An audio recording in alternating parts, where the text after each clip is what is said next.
मी पलक सुमेध लाडे आहे. पिंपळगाव कोहडीवरून आले आहे, भंडारा जिल्हा. माझ्या शाळेचे नाव राधे विद्यालय पिंपळगाव कोहडी आहे. माझा हा मॉडेल आहे, स्मार्ट ॲग्रिकल्चरचा आहे. इकडे बघा, हा फेन्स आहे. शेतीसभोवताल तारांचे कुंपण घातले व त्यात बजर जोडले की पिके खाण्यासाठी येणारे डुक्कर, हरिण, नीलगाय किंवा इत्यादी प्राण्यांपासून पिकांचे संरक्षण होते. कारण त्या प्राण्यांचा तारेशी संपर्क आला की लगेच बजर वाजते व ह्या बजरच्या आवाजामुळे प्राणी स्वतःहून पडून जातात. हा आहे सीड प्रोटेक्शन प्लांट. तुम्हा सर्वांकडे शेती असेलच. शेतामध्ये हार्वेस्टर लावतात. हार्वेस्टर लावल्यानंतर धान्य सुकवावे लागतो. जर तुम्हाला कोणते कामच असेल बाहेर अर्जंटमध्ये आणि बाहेर गेले तर तुम्हाला टेन्शन होतो की पाऊस आल्यानंतर धान्य ओले होतील, खराब होतील. त्यामुळे हे सीड प्रोटेक्शन प्लांटची निर्मिती करून त्यावर हा रेन सेन्सर आहे.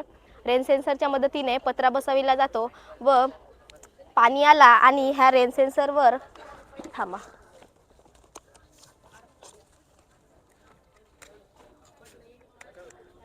पाणी आला आणि ह्या रेन सेन्सरवर पाणी पडला की ॲटोमॅटिकली हा सीड प्रोटेक्शन प्लांट बंद होतो, पॅक बंद होतो. त्यामुळे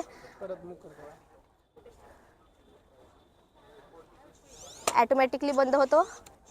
त्यामुळे सुकवलेले धान्य ओले नाही होत, तसेच खराबसुद्धा नाही होत. हा आहे हायड्रोपोनिक्स. मातीशिवाय शेती म्हणजे हायड्रोपोनिक्स.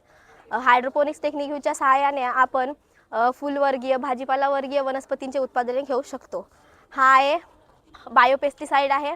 धोत्रा व सदाफुलीच्या सहाय्याने बायोपेस्टिसाइड तयार करून त्याची फवारणी जर शेतामध्ये विविध पिकांवर केली तर रासायनिक कीटकनाशके घेण्याचा खर्च कमी होतो व तसेच ऑर्गॅनिक असल्यामुळे मानवी जीवनावर याचा कोणत्याही प्रकारचा परिणाम होत नाही. हा बघा, हा आहे ड्रोन स्प्रे. आजच्या आधुनिक युगात मजुरांची कमतरता असल्यामुळे ड्रोनच्या सहाय्याने कीटकनाशकाची फवारणी करून पैशाची बचत व मजुरांची कमतरता दूर करता येते. तसेच आहे ग्रीन एनर्जी आहे. पावसाचे पाणी किंवा सौर ऊर्जा किंवा पवन ऊर्जेचा वापर करून आपण विद्युत निर्मिती करू शकतो.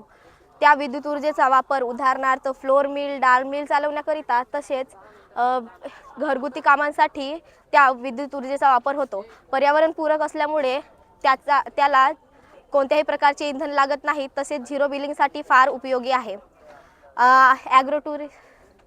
धन्यवाद. माझा एक प्रश्न आहे, what is the difference between hydroponics and ॲक्वापोनिक्स?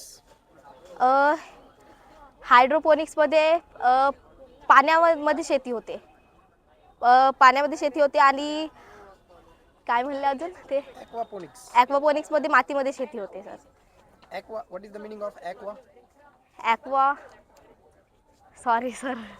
Okay, ठीक आहे. बहुत बढिया. जी मराठीमध्ये विचाराल तर ठीक.